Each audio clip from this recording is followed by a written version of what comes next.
mase namhlanje lesithathu kaze ngalingwa kulesithathu. Ngizivulela ulive la. Haya ama comment. Okay, ngibone ngisendela umuntu isithombe ethi hawuthwana congra umkhulelo. Khulelwe. Hayibo, osiyama ngiyazi mina lo ndaba uthi ngikhulelwe. Hayibo, ngizivulela ulive today. Hayi, you really pregnant? Wara. Guys.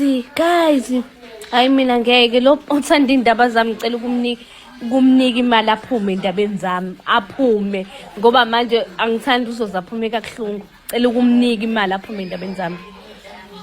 Ngifuna ukuzonitshela.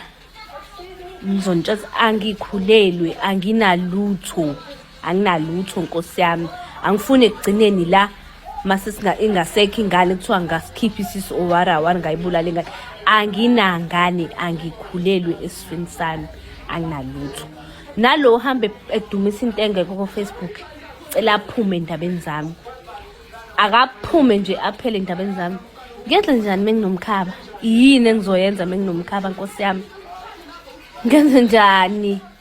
Hawu kaze ngalingwe emhlabeni, ngaze ngalingwa. Yazi ungathothi unegaxa indaba engaka zakhe. Kodwa uzoloke kunaka indaba zami.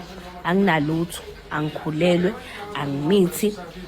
Nginomkhaba wami nje Nkosi yami enginawo. Ngiyazidlela, ngikhuluphale, mengimjolweni alright, ngikhuluphele sekuthiwa ngikhulelwe. Ngizozaca futhi nithi ngiyagula. Ikuphi kana kufanele ngikwenze emhlabeni? Yini efanele ngenze? Ake ngizwe ngani ke country ukuthi kufanele ngenze njani? Yini efanele ngenze? Anginalutho. Ngizonitshela lokho nje ukuthi anginalutho.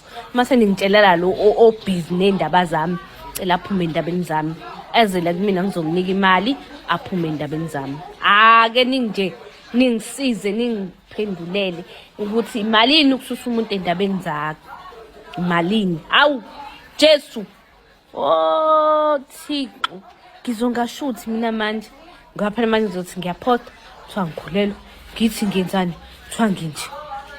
Ikuphi efanele ngikwenze? Phumani. Yazi sengisaba nokulisha igama lakhe lo ubhizi ubhala ku Facebook. Kodwa akaphume ngiyamcela.